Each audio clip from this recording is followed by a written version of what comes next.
Anyway, there is such a campaign of deception, such a remarkably successful and extensive campaign of deception about the Islamic Jihad ideology and doctrine that is supremacist in intent and operates not only through violence but through other non-violent means in the West, that it has created a tremendous amount of confusion.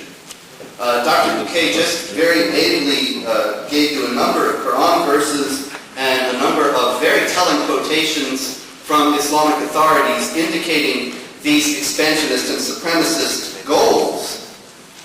And yet it really doesn't matter to some people how much evidence you bring of this agenda. They will still believe, well, surely if we make enough effort to win hearts and minds, everything will be all right. And so that is one of the reasons why the work of the next speaker is so indispensable.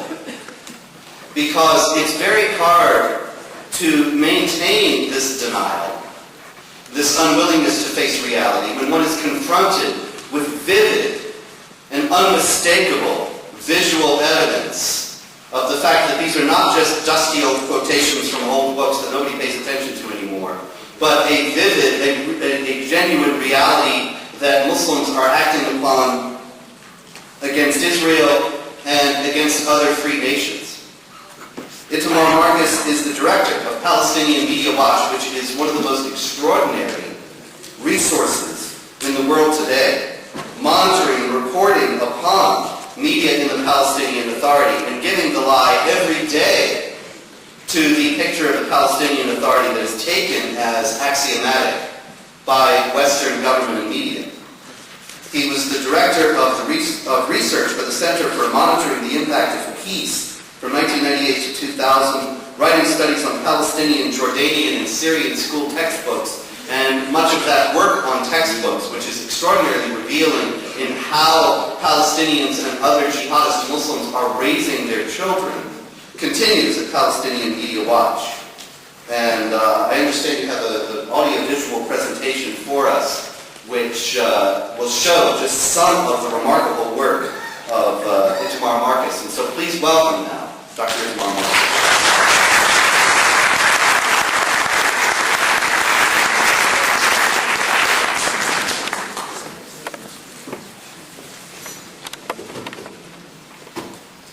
Thank you. Just 1 second as I attach.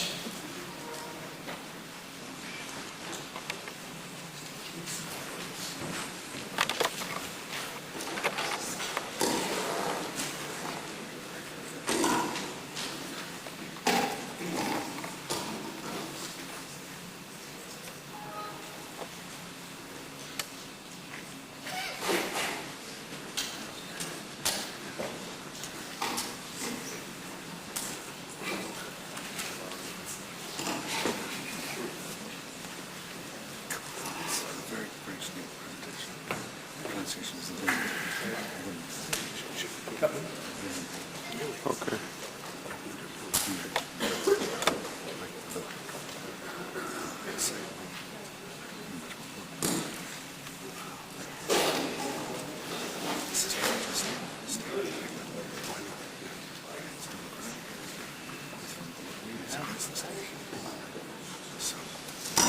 Okay, thank you very much. And we can do the light. Thank you. That was great. Palestinian Media Watch was founded around 12 years ago. The goal was to find out what the Palestinians were saying amongst themselves in Arabic, and particular focus on what Palestinians were saying to their children. Because what they were saying to their children, we felt, was what they really believed, and what they were saying to their children was a clear picture of their world. Now, during this period, we've been studying everything in Palestinian society, using the media really as a window to society, studying things like sports pages, culture, even crossword puzzles, music videos, and of course, as you heard, we've studied all of Palestinian school books. And what we found is that there are two distinct worlds. We've heard about the taqiyya, we've heard about deception. There's an English language world for foreign consumption. There's an Arabic language world for internal consumption. What I want to show you today is a little picture of that world as it relates to the theme that we're talking about today, which is the global Islamic thread and the global Islamic ideology. Now, what we've heard now is a lot of the problem. What I want to show you today is the transmission, how this is transmitted to the people. And I'll just show you, by way of introduction, I just want to show you, I mentioned we study sports, and you might wonder what could possibly be problematic from the sports pages, and I just want to give you a couple of examples from this. This is an article appearing in Palestinian Daily about a soccer tournament that was named after Abdul Basit Odeh. Who is Abdul Basit Odeh? He was the suicide terrorist who blew himself up at the Passover Seder, killing 31 Israelis. And each team in this tournament was named after a different terrorist. Also from sports pages this summer, we had a whole series of events named after Dola Mogrobi, who was the woman who participated in the hijacking of a bus in 1978, which was the worst terror attack in history. She was the leader of the terrorists. 37 Israelis were killed. So we had this summer the summer camp named for Dola Mogrobi. We had a football tournament named for Dola Mogrobi. We had a summer camp activity dedicated to Dola Mogrobi.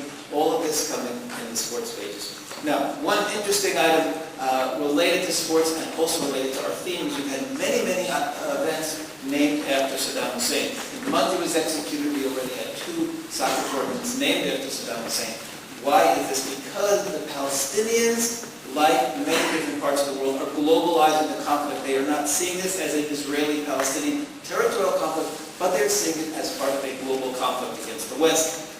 Arabs against the West, Islam against the West, and this is what we'll be talking about as we go on. I mentioned we study even crossword puzzles, and this is critical. Even in crossword puzzles in a controlled society, we find political, ideological, and hate messages coming through to the people. This is a crossword puzzle clue, one example amongst many from the paper Al-Hayat al-Jadida owned by the Palestinian Authority. The clue was the Jewish Center for Commemorating the Holocaust and the Lies. And the solution was Yad Vashem. So Holocaust denial, which we're usually hearing from academics, and we'll see more about that soon, we see that even coming through in crossword puzzles in the PA. Now, what I want to show you today is in their own words, the world of Islam. We just heard some incredible information about this in the previous presentation. I want to show you how this is presented to the people, with the first 3 parts being the goal, the motivation, the justification, and then the means. And then the second part will really be the PR packaging. Why does the world not see this? Why is the world so blind? I'll show you the packaging and then the willful blindness at the end. So the total picture of the problem as well as how the Palestinians and others are packaging this, I'm not seeing. Now, we've heard the goal is world domination. I'm going to just a few Palestinians, the Palestinians who are perceived around the world as being focused on themselves, both from the Fatah and from the Hamas. This is the former Hamas foreign minister, Mahmoud Azhar. Islam will enter every house and will spread over the entire world. It said very clearly and very simply, every single person in this room is threatened. Every single person. The world is targeted by this ideology. Every single house in the entire world. But it's not just the Hamas. This is what's critical. Even the Fatah, who are perceived as the moderates. I'm going to show you this is a Fatah religious leader, senior religious leader, a number of years ago already. And this is what he said.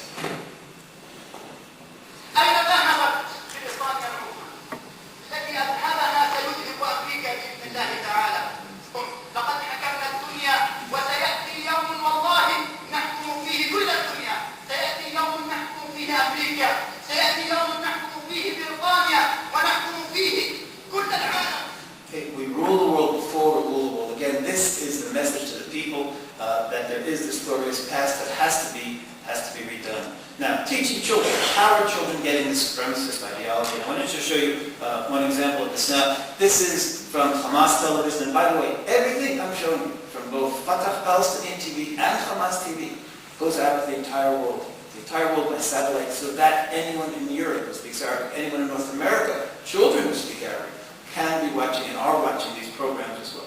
So this is from Hamas television last year, and the message